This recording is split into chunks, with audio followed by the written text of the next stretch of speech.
we've got one of the worst shows. It's number 10. Yeah, when I was looking through it, I was like, we might like these shows, or at least one of them. I think it's good to have one that there's one show that we're doing this week that we both hate. So, what are we doing this week then, Ricardo? Wow, the first one is... So I saw it when I was like 14, and Entourage was like, when I was like 14, it was cool. So I was like, Entourage, by the way. Maybe it's good. But it's not. So basically. Now, what, 15 years later? Oh, not quite 15. Well, yeah, you're quite old. 12 years later. Prick. Right, come on then, let's kick off. What the hell is Entourage all about? And I'm asking that on behalf of the listener, and I'm asking that on behalf of myself, because I don't fucking know. I'm pretty sure it's just this guy, the main character, whose name I've already forgotten because I never want to watch it again. Vince. Yeah, is famous, and this is just his famous life and all the stuff that he gets into. Maybe he gets into some more interesting stuff, but this pilot doesn't sell it being anything of substance, because it just feels to me that this pilot is just him just going I'm famous and I'm pretty and I don't want to make any choices in my life. Yeah. Which gives you various reasons to already dislike him. Yeah, and it's not even he's an anti-hero, it's just you're a dick. There's nothing more to it than that. My first, because I made notes while I was watching it. Thankfully, it's only half an hour long, but really doesn't feel like it, does it? Feels so much longer than that. Yeah. Oh my god. The first note I wrote. Right, so I've got the heading Entourage, and then on the right I write all the characters' names as soon as I hear them, so I can refer to them. And the first thing I've put in on a bullet point is I do not like a single character. And that was the first thing I wrote, from the scene where they're in the restaurant and they're talking about posters and crap like that, and they're being extremely derogatory to women. I just wrote, I don't like a single character. My second note is, the view of women is appalling. It is ridiculous how misogynist this show is. Yeah, because all they talk about is so the whole episode seems to revolve around hooking up with women, pranking your friends, but not good pranks. This is the thing. Yeah. It could have redeemed. Well, not quite, but it would have been better had the pranks actually been funny. Yeah, the funniest way that this show could have ended is everyone dies. Just the end of this episode, all four of the main characters die. Extremely painful fireball death. That I'd have probably laughed at, and I would have found that as a satisfying ending. Hummer. Oh my god, it's like the pussy wagon from Kill Bill, isn't it? Yeah, Jesus Christ. But my main, apart from the fact that women are treated solely as commodities or people who reject the men, apart from that, is it celebrates the side of show business which should be celebrated least. Right, it's all the glitzy parties, it's the drug taking, it's the money, the sort of the celebrity side of it, the bullshit. And these guys, they're supposed to be actors, and not once does he talk about the craft of acting, about characterization or anything. It's just when his agent phones him to say, oh, Matterhorn, yeah, they want you for the role, they've offered you $4 million. He doesn't say it. There's no mention of what genre the film is, no mention of what kind of character he's going to be playing, what the plot is going to be. It's literally, oh, you've been offered $4 million, they want to throw $4 million at you, and that is all that these people care about. Yeah, because up until that point, he's just saying he hasn't read the script, he doesn't want to do the film. And they're $4 million. He's like, I'm gonna read that fucking script. That's ridiculous. So he has absolutely no artistic integrity at all. He's Yeah. solely in it for the money, which begs the question: how the hell has he got this? If he regards acting as just that, it's just something I do to get tons of money. To be a successful actor, you've got to be able to fucking act. Hang on. Yeah, no, that's not strictly true, but even so. And this is supposed to be representative of Mark Wahlberg and his mates, right? Because that's where the idea came from, apparently. Some guy, he wanted to just film Mark Wahlberg and his chums because he was like, oh, you guys, you're so fucking funny. So is Vince's character saying, look, I'm not even going to read the script unless you give me $4 million, and even then I'm going to get my mate to read it and make all my decisions for me? Is that representative of what Mark Wahlberg is actually like? Because I happen to like him, and I think he's a really good actor in some things. I hope it's not. I hope it's in the same way in episodes that Matt LeBlanc is playing himself, but like a really exaggerated version of himself. Otherwise, it wouldn't be. Well, no, because I interesting. think with episodes, I haven't seen it, but my understanding of it is it's quite satirical, and he's taking the piss out of himself. I don't think this is clever enough to be satirical or self-deprecating. I think this is just people going, "Oh, isn't this funny? Oh, look, we've written he loves cock on the back of his definitely. car."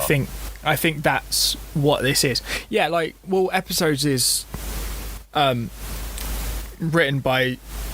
It comes from a nation of people who understand like self-mockery.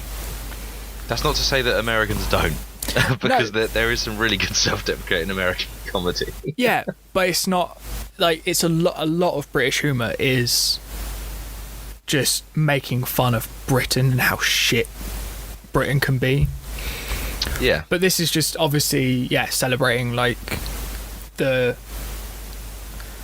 celebrity of being a sort of vaguely successful film star, because he can't be that successful if like they're only offering him $4 million a film. That's more successful than someone who has studied Stanislavski and is on acting courses and is busting their gut, like with second jobs, third jobs, while trying to get an acting gig. Do you know what I mean? It's not. Oh, this is a terrible show. How is there 8 series of this bullshit? And they had a movie. They had a movie come out last year. Really? Yeah. I didn't know that. I think it was last year anyway. Have you seen the list of guest appearances as well? I'm sure it's just full of, A-list, what's the word, cameos, that sort of thing. Am I right? Yeah, like, and we're not even just talking like A-list. There are like John Cleese is in it. John Cleese. I mean, I know he's done some shit in his time, but Peter Jackson, James Cameron, No, Martin Scorsese. you're kidding. No, genuinely, this is on their list of like cameos and stuff. Do they know that they're in this show? I don't know. Maybe they were just like in LA anyway, and someone just pointed a camera at them and they're like, "Oh, that's fine." Oh my god, Ronda Rousey's in the movie. Oh my god, I've just found the list of characters that's in the movie, and it's people like Thierry Henry, Calvin Harris, Liam Neeson, George Takei, Mark Wahlberg, obviously, Pharrell Williams, Jon Favreau, people who are respected. What are they doing in this? Yeah, I'm just reading like the synopsis for the whole season, so that we can destroy that as well. Okay. So obviously in this he's just wrapped up a film in the first episode, and is looking for his next one. Mm-hmm. Well, not 100% sure how long the seasons are, but it takes him half of the first season to start working on something else. Hang on. The first series. Yeah, season 1 takes him half of it to get into another project. Oh my god. That is just ridiculous. I don't know how this show is even a thing. Here's something else. Something that's really wound me up that's only just occurred to me is, off the back of this, those actors are all going to be living those lifestyles anyway? Are they going to have that much money, be able to afford the houses and the cars and throwing all the parties and stuff? So all they've done is manage to forge a career where they get to go to celebrity parties by going to celebrities' parties. Yeah. What's interesting is, like, just looking at, like, the synopses for each season, like, it looks like they try and add more depth in each season, which is good, I suppose. But at the same time, like, I mean, admittedly, I've only watched the first episode, but I've gotten into shows and which have then been cancelled that are better than this. Like, so much better than this. And it just... So when you were 14, what was it funnier? Did it at least seem like a decent story? Or what was it? Was it just that something that people were talking about when you were that age? I think it was just... It was on TV. So obviously it was on one of the 4 channels that I could watch in my room at night. So... And it was something that was on... I think it was on after Graham Norton. So... Okay. So yeah, like, it would just be like, I guess I'll watch that. Rather than, like, an actively seeking it out. But yeah, like, it seemed... I thought it was more lighthearted and there was, like, maybe, like, an overarching plot. Then it wasn't... It just doesn't seem to be that. It's consumerist pornography. Oh, and the sequence towards the end, the scene where he goes, where are the Bose headsets? What Bose headsets? You know, I actually go and get some Bose headsets to go on the flight so we can listen through our Bose headsets to some music. Oh, I don't remember you at all telling me about that I need to go and get some Bose headsets. Yes, do you not remember? I distinctly remember telling you that you need to go and get some Bose headsets. I was like, do you think they got sponsored by fucking Bose? No, I don't think so. Oh, Jesus. It's I think just it was evil. It was just short of, like, giving the actual address of an LA Bose shop. So they you could need to go to the Bose store to go to buy some Bose headsets so we can listen through Bose headsets. Bose. They're only $299 each, and they're good. Wow, that sounds reasonable for headsets. What is the name of that company again? It's Bose, my friend. That sounds reasonable. I better go do the, like, Bose Presents. Some weird new film I'm doing. Do you know what? I've lost respect for Mark Wahlberg. I didn't know that this was his brainchild. Oh, was he involved in actually... Yeah, he was the executive producer. It was his... So, the idea of the show is that someone that knows him was, you know, spending time with him and his 3 friends who are named Vince, Eric, and Johnny. But he just wanted to film them. It's... Jesus Christ. I can't get over how bad this was. I've watched some shit stuff in my time, but this is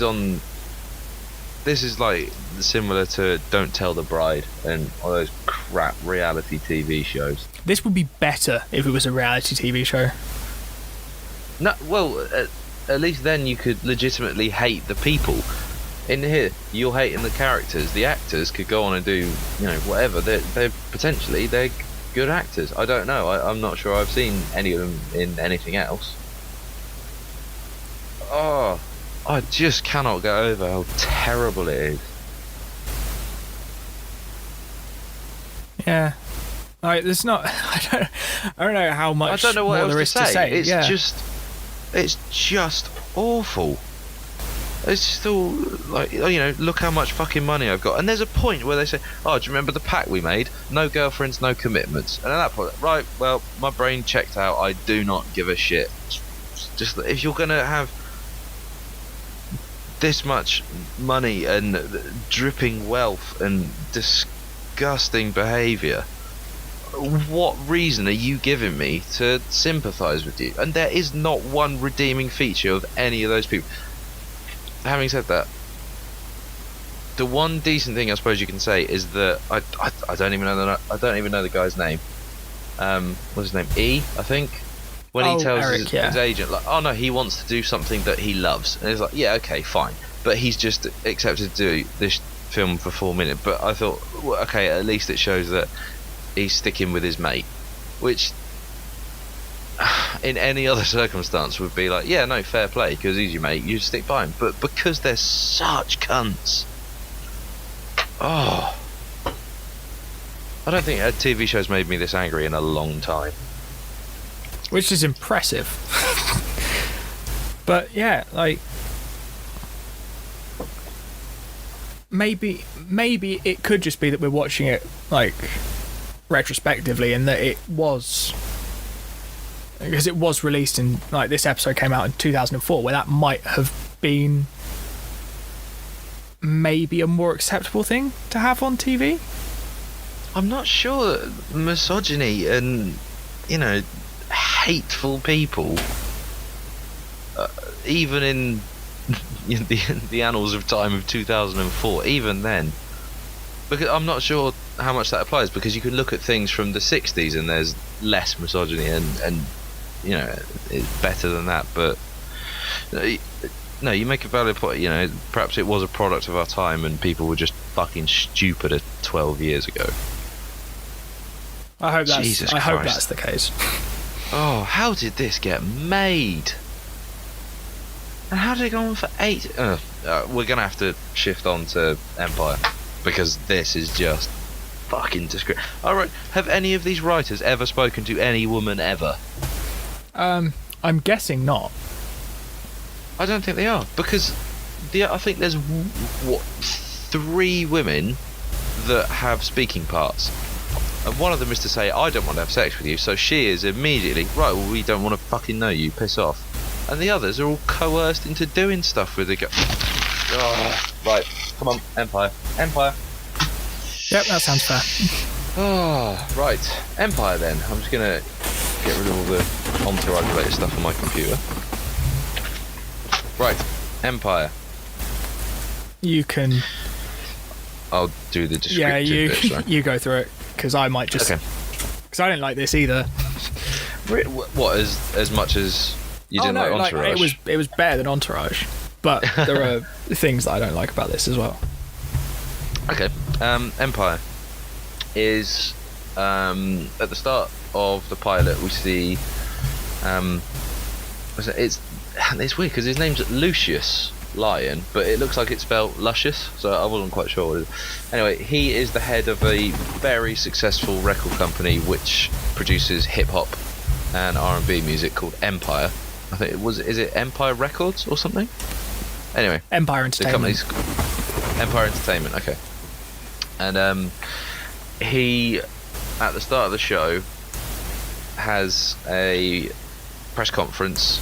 It's either a press conference or a meeting with his sort of the corporate body of the company, and decides that in order to get round the fact that the internet allows people to steal music and means that artists and labels and producers don't get paid as much as watching TV shows illegally as well. That's the thing. That's the thing that the internet's allowed us to do. Not us specifically. No. But although, just in general. In theory, if you were watching it illegally, you might think, oh, how meta is this? He's talking about it, and then this person potentially might be streaming it. Anyway, it's destroyed the music industry, so in order to combat this, he's decided that Empire is going to become a public company. He then, it's revealed at the end of the episode, has been diagnosed with ALS and given 3 years to live. So, in order to keep the company alive, he decides that one of his... Is it 3 sons? Yep, he has? one of his 3 stereotypes. 3 sons, he will begin to groom to take over the family business, which then sets up the sort of the conceit of the show is, okay, one of you is going to take over from the family business. I guess do what you can to impress me. He doesn't expressly say that, but it's heavily implied. Meanwhile, his ex-wife is released from jail and begins to move against him because she paid the startup fund for the business and believes that she is entitled to half the profits and half the company. So it's very much what did I write down? It's a corporate destruction of a family, or it's the breakdown of a family via the medium of a corporation. So what did you like and what didn't you like about it then? Because you said it's better than Entourage, which isn't hard, but there are things you didn't really like about it. Yeah, I mean, there are YouTube channels that are better than Entourage. But Mate, CBeebies is better than Entourage. At least they're educational. that is true. But I don't know. There's just something. Let's start with what you liked then. Start with what you liked. What was it that... Although sometimes it's easier to say what you don't like about something than what you do. Anyway, continue. I like sort of the basic, like the premise is interesting and I quite like it. I don't really understand how becoming a public trading company is going to like help fix. To be fair, I don't either, but I just assumed that in the business world that kind of makes sense, but it's enough of a conceit for me to go, okay, I'll buy it. If it's just a narrative device that means that this sets up the show. I guess if it's a public company, technically the public become share or stakeholders when they purchase things, so there's a benefit to them somewhere along the line. I don't really know. I don't really understand how companies work. That people can then buy shares of it, which means maybe there'd be more money in the company. Yeah. But it still, in my head, just doesn't fix it. I think rather than it being a record label, it's more of it's becoming a brand, because at some point they buy a club and stuff.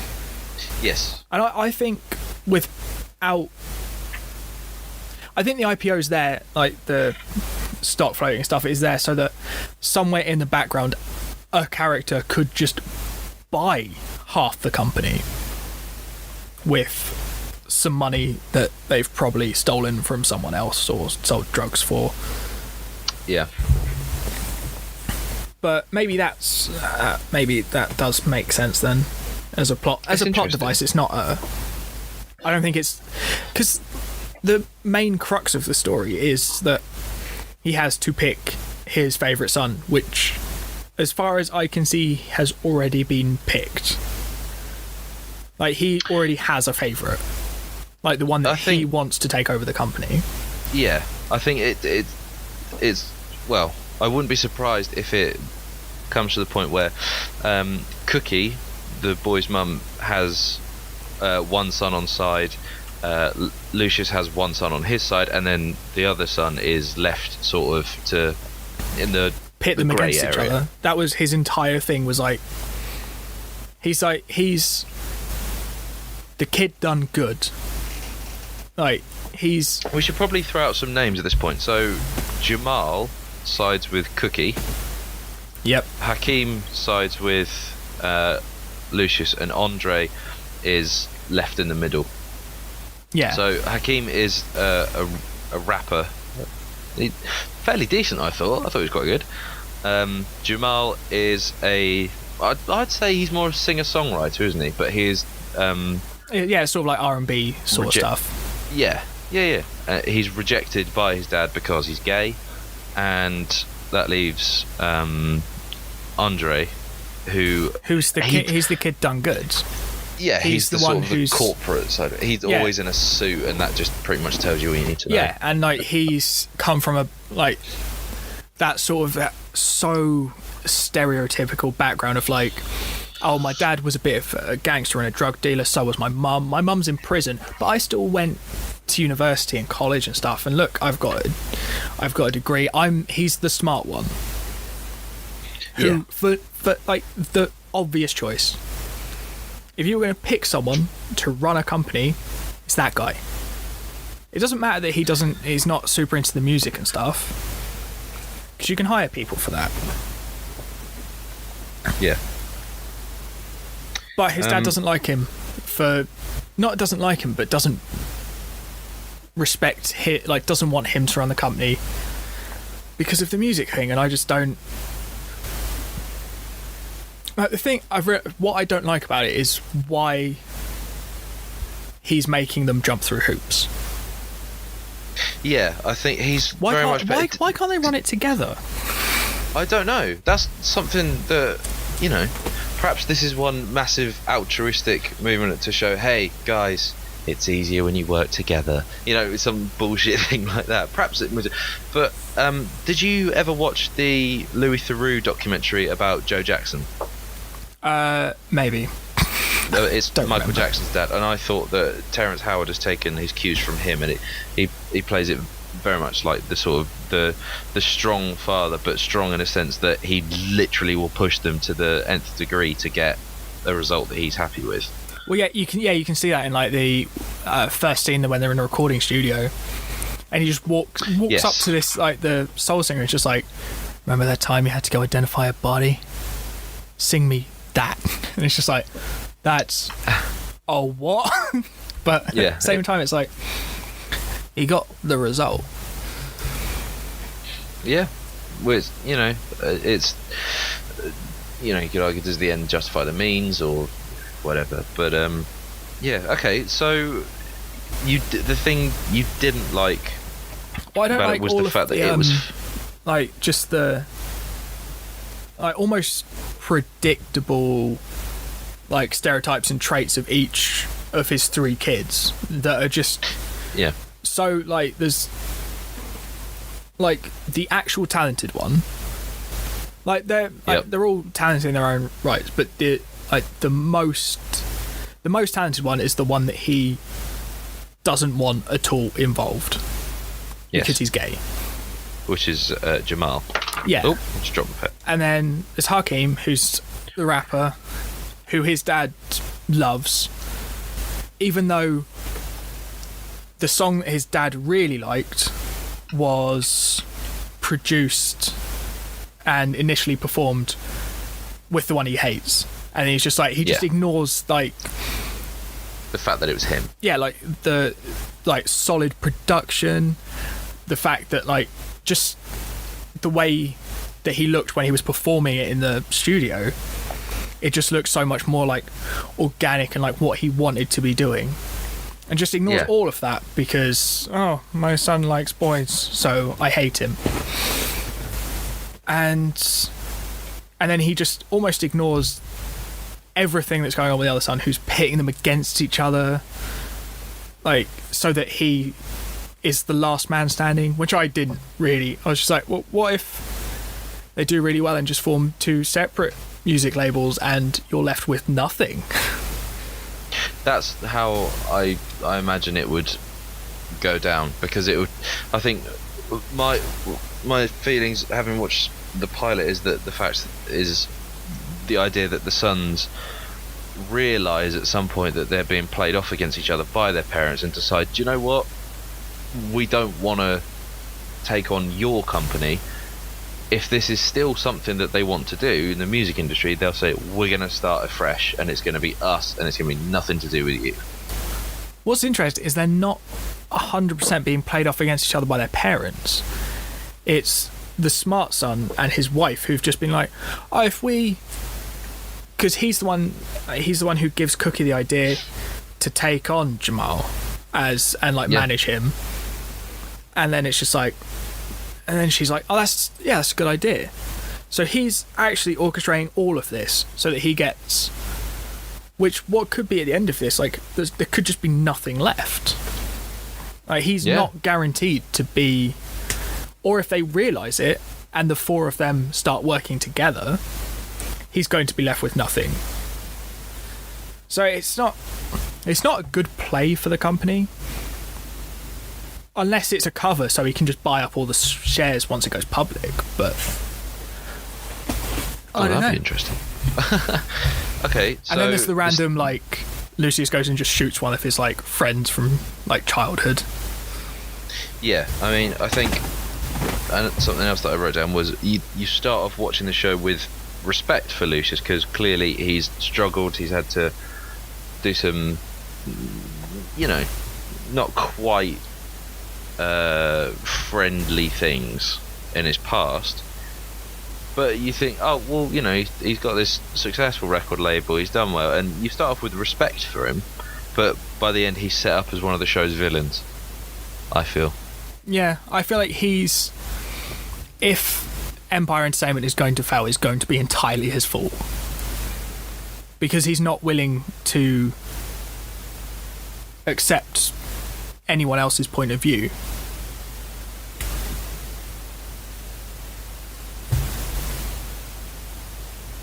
Well, that's what made me, that sort of characteristic, that single-mindedness of, I have this goal that I need to achieve. That's what reminded me of Joe Jackson. I mean, or at least the representation of Joe Jackson in that Lou Through documentary, because perhaps it's unfair to just say, oh, he's just like Joe Jackson, when I don't really, haven't met the guy. Yeah, I think a lot of, the backstory comes from, sort of... But the thing, you never hear what music Lucius actually made. I'm only making assumptions based on his life that he was probably a rapper. Hip-hop. Yeah. Yeah. Because a lot of his backstory comes from sort of Jay-Z and Biggie and Tupac and all those sort of early. Well, actually, just most hip hop music has that similar sort of. I dealt drugs, and then I made music, and now I'm here. Yeah. Yeah, it's to be fair, the guy who wrote the show and had the idea for the show, it was a guy called Danny Strong, who I know from being in Buffy. And it's just really strange just seeing that he's written the show about record labels and things like that. Anyway, that's sort of by the by. It feels like it's almost like a modern day Godfather. Almost. Like, we haven't seen, apart from the fact that Lucius has killed someone, and I'm assuming and it's been that there's going to be alluded to that he's killed people in the past as well. Yeah, so I'm sure that we're going to see crime rearing its head in the future. So yeah, it really made me feel like this is a modern day Godfather, like the Godfather meets hip hop sort of thing. Yeah, I mean, I think maybe I need to give it some more episodes, because there is a lot of like with most pilots, there's a lot of sort of setting up characters, showing you some of their background and stuff, which I think they did phenomenally well in this. I thought the characterization was spot on. And what I quite liked about the backstories was it was just really quick. It was just, here's the character, this is his story. Here's this character, here's his story. And because the characters are so different, because of the thing that I don't like, which is they're all playing off really predictable stereotypes. If you say almost archetypes, really. Yeah, if you say, so if I said to you, okay, one of them takes drugs, which one would you assume? Would you assume it's the rapper, the R&B singer, or the straight cut businessman? Well, looking at archetypes, I'd say it's Hakeem, the rapper. Yeah, which is in the show. Does he? Yeah. Is he hetero? Yeah, do it's they like a smoke big bong? bong Oh, no, and that's Entourage. a big bag of weed. Does it? I do not remember that. Are you sure you're not thinking of Entourage? Because there is a scene in Entourage where they smoke a bong. It's in both of them. Do you smoke a bong? What do you do to a bong? I wouldn't know. I've got no idea. Yeah, no, I don't remember that bit. Jamal would have been. It's when Jamal, Cookie's Hakeem there. I think Cookie's there. Yeah, and she's shouting at him, and then she beats him up with the broom. Oh yeah, when he's getting his hair cut. Yeah, it's really overshadowed by the broom beating thing. Yeah, that's pretty much what stuck in my head, is the fact he got beat up by his mum with a broomstick. Yeah, and he's the one who turns up to work hungover and stuff, and it's I feel that felt to me like it was a bit sort of lazy stereotyping. Okay.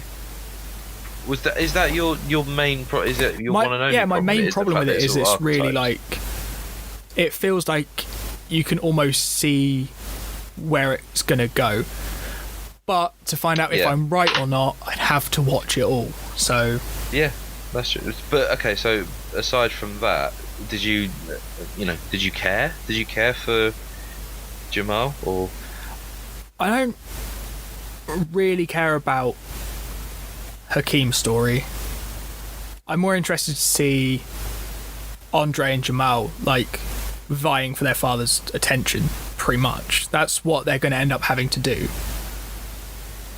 But to be fair, I feel like Jamal shouldn't be trying to get his father's, not even love or adoration or whatever, but at least his attention or anything, because he's rejected him from the minute that he displayed any sort of behaviour that was out of the ordinary. Like we see the flashback scene where Jamal comes into the living room and there's a big family get together. They're all sitting around and chatting and laughing, that sort of thing, and he turns up in a shawl and in high heels, like clearly mucking about as kids do, but in the show it's codified to signify that look, he was displaying these behaviours which have been associated with being gay or transgender, whatever, from an early age, and his father literally picks him up and puts him in a bin. Yeah.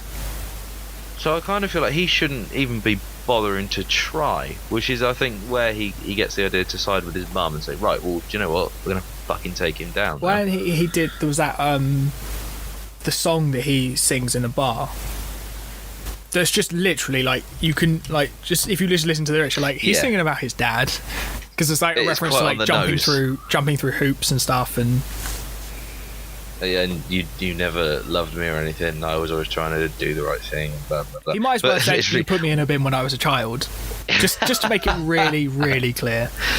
Just like, Dad, I like to suck cock. You put me in a bin. It's not very fair. It's pretty much that on the nose, isn't it? Yeah.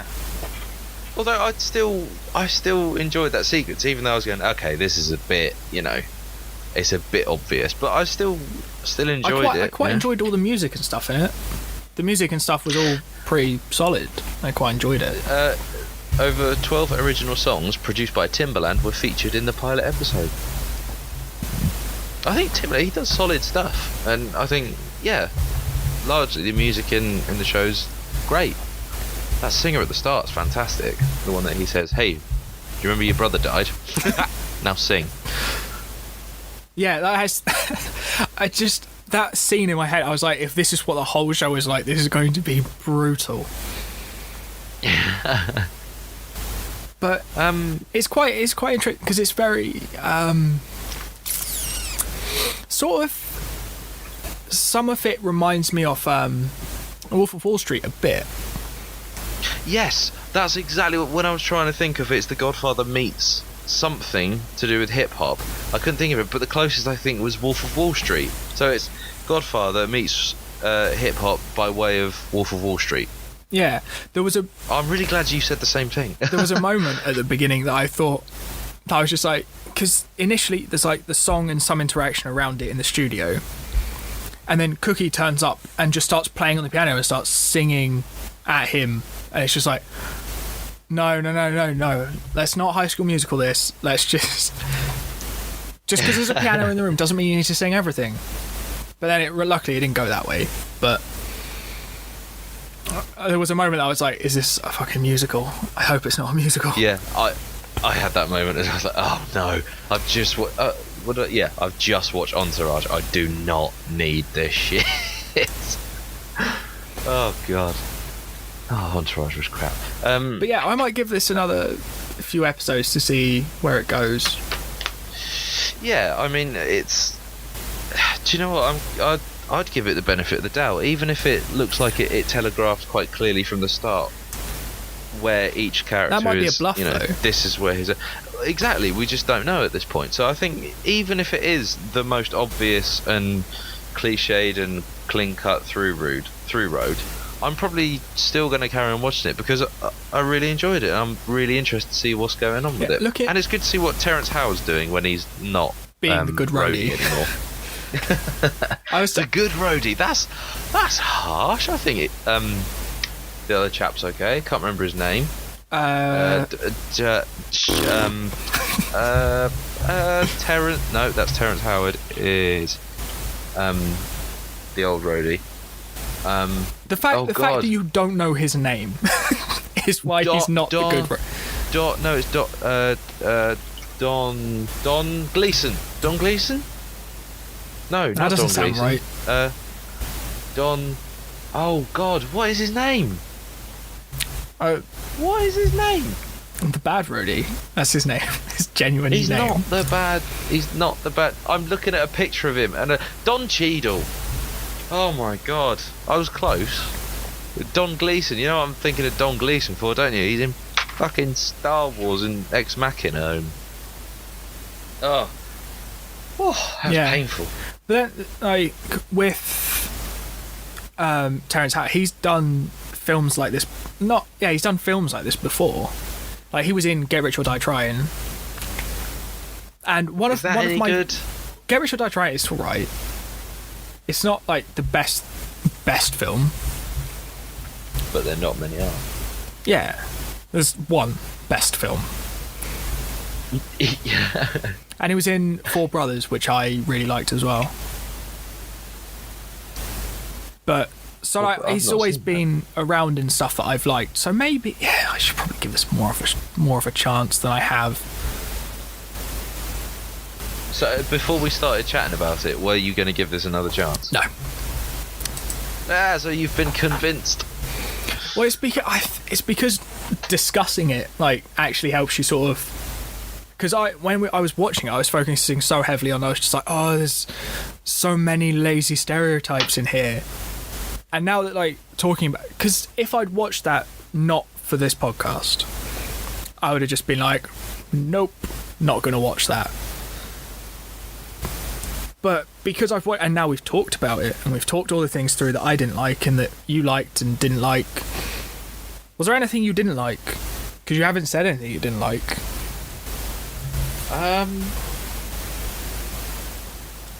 Do you know what? It was such a relief to watch some decent characterization and people that I actually cared about after watching Entourage that it just completely washed Entourage out of my mouth.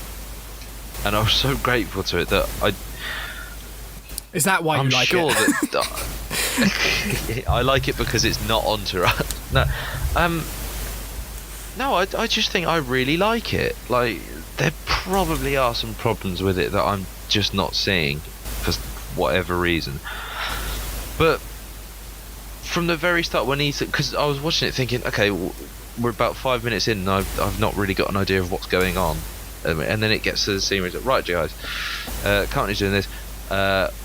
Only one of you is going to run this company. Okay, so it's going to be a father-son competition between brothers sort of story. And right from there, I was sold. I was like, okay, fair enough. I'm going to probably enjoy this. So yeah, I really, really liked it. I'm probably going to watch some more because I was watching it thinking that besides 24 and Breaking Bad, which I keep coming back to, it's one of the best pilots that I think we've talked about. I think it is anyway. I know that you've got, you've mentioned what issues you've got with it, but yeah, I just really liked it. Yeah, I think it's because so many of the shows we've talked about I'm already super into. I was just sort of, but one of the things I thought is that he's been given 3 years to live. Do you think that gives this show an exact time frame of they have 3 seasons? Well, I suppose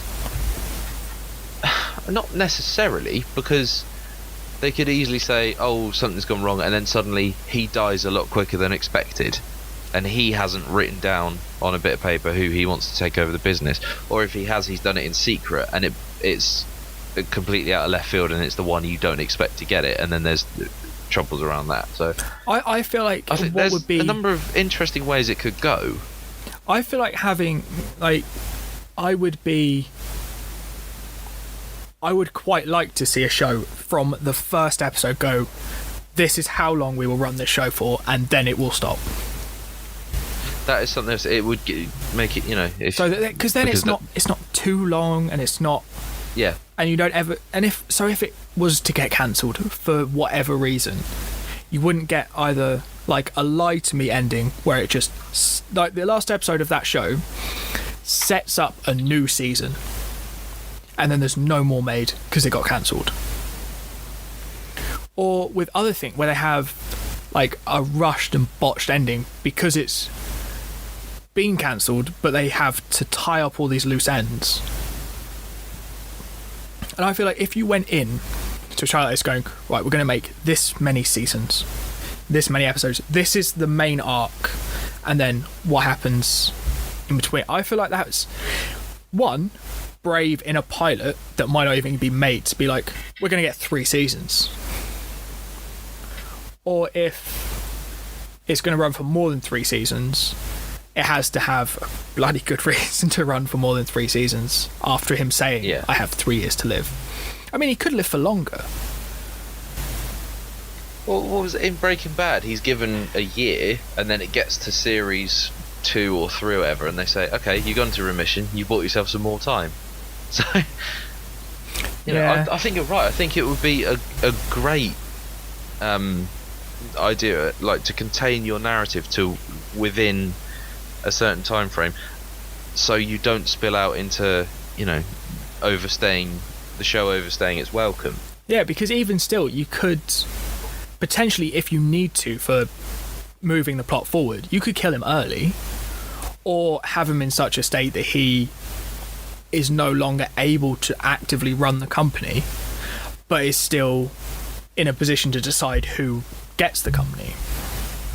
Yeah. I'm looking forward to seeing where it's going, because I think I will carry on watching this. I think I'm on that basis. I'm going to have to carry on watching it to see what happens. Your worries about it being, it's quite archetypal, and that I'm just worrying that if we do carry on watching it and it does still conform to those archetypes and where you think it's going to go, perhaps it won't be quite as interesting. But as a pilot, which is the mission for this show, I thought it was great. I really liked it. Yeah, I mean, looking back, and as I said, discussing my issues with it with you, it's actually helped me sort of maybe go, maybe they're not as big an issue as I thought they were. Because it was the biggest thing that stood out to me was how obvious these characters' arcs might be. But now I'm sort of, I've convinced myself, and you've helped convince me that I might be wrong, and it might be they've done that in the beginning to sort of be like, this is where they start. You understand this point that they've started at, because this is where these stereotypes lie, and then their development could be more interesting. Yeah. I'm gonna have to watch it, aren't I? Balls. I think you are, but saying that, even if it is, sort of by the numbers, I don't have to watch it all. That's the thing. Well, A, you don't have to watch it. B, it might still hold your attention, and you might still find it entertaining. So I mean, there are. You don't know. There are other shows that have had like Ballers has the same sort of. Ballers is somewhere in between Entourage and Empire. It's got the same sort of. Oh, is that The Rock? Yeah, it's the same sort TV of show. Really obvious stereotyping that Empire has, with some of the lifestyle bits from Entourage, but with The Rock. So I watched that, and I thought that was entertaining, but it was half an hour. If you smell. But yeah, this could be interesting, I suppose. Yeah. I think I'm going to carry. I'm certainly going to watch it a lot more than I'm going to watch fucking Entourage. Yeah, I like that. Normally we wrap up each show with saying are you going to watch it? We just moved on, because I really don't think after 20 minutes of just going, why is this a thing? Why does this exist? Why is it still available to be watched? I don't think we needed to ask that question. Really don't think we needed to. No, not at all. But to give some sort of perspective on how unfair life can be sometimes, right? Somewhere, buried under a section of the M25, there are reels of film which is a different cut version of The Wicker Man, which will never, ever, ever again see the light of day. And Entourage, you can find with a couple of clicks. Yep. God, that show. I'm offended by that show in a way that I've not been offended since I watched Take Me Out, because that is one of the most offensive shows that is on our television. That's true. At the moment. But anyway, enough about Entourage. So, well, we might as well do the roundup anyway. So, Entourage, are you going to continue watching it? Am I fuck? Good. Empire, I think we've established that actually we probably will carry on watching it. Yeah. Yeah? I feel like it's different for us to come in, like, obviously Entourage, like, ruined this episode for me. But Yes. I thought I was going to come in, I was going to dislike both shows. Like, after I'd watched them, I was like, I'm not really down with either of these. But it's quite nice to actually have, like, spoken, because it's not very often, looking at the list of shows we've done, that I haven't seen very much of a show. Yeah. And I think that's something that I really liked about the show, is it feels very original to me, because looking at the list of things that we are going to talk about and have talked about, most of them one or other of us has seen a lot of, or at least some of. But this, I don't think either of us had watched any of it. I mean, apart from when you were 14, I'd seen like a couple you saw episodes of some Entourage, but yeah. Okay. Well, I think that about wraps up our 10th episode. We've done 10 of these now. I know. And hopefully one man. person's still listening. Well, even if they're not, I don't give a shit. I do these shows for us, you know, just for our amusement. I do it for an and excuse entertainment. to just try and find new TV shows to watch. That's lit. We, like, when we were talking about it initially, we were just like, it'd be cool just to watch like shows that we haven't really seen, and then spent 10 episodes doing shows that one or both of us have already seen. It's taken 10 episodes of us to go, do you know what, let's just do something that we don't know anything about. And I think this has been one of the better ones, probably. I mean, the discussion's been better, I feel. Yeah, but I think doing these, I'd use it as an excuse to record a conversation, so that in, I don't know, a year's time, 2 years' time, whatever, you listen back to this and go, oh yeah, so this is what I was like at that point. And you know, I think it's significant that you're recording a conversation with your mate. Yeah. Who else are you recording podcasts with? We are friends. Right, okay. So That was what's Co-Pilots number 10. and what's coming up on Co-Pilots 11? Whoa, Spider-Man now. Yes. Is that racist? Yes. We're gonna be. I genuinely, I'm really excited to do the next episode, because I have no idea what to expect. We're doing Spider-Man, the TV show, From not Japan. Yeah, not the Nicholas Hammond one, not Ultimate Spider-Man, not Spider-Man and Friends, not the animated series from the 90s, which is brilliant. This is one from Japan, which looks fucking mental. I'm really excited about it. He's got a fucking sword. Like, I know. So for that reason, the show that we've paired it with is Mighty Morphin Power Rangers. Or as you've spelled it on the document, Might Morphin Power Rangers. It could be Might Be Morphin Power Rangers. Yeah, but maybe again, they'll morph that's in a this show episode. that I have a lot of love for. I have a lot of love for Power Rangers. I've fucked the document right up. Oh no, there we go, I fixed it. Yeah, it might be a slightly shorter one there, because the episodes are only 20 minutes each, I think. So it might be a shorter one, but we might spin it out for an hour. It depends how much we talk about it. I feel like there's going to be a lot to talk about. Having looked at a bit of the episode, I'm thinking, yeah, there's gonna be a lot of discussion topics. So that does it for the 10th episode of the Co-Pilots podcast. So we will see you again. Toodle pip. Goodbye. Goodbye.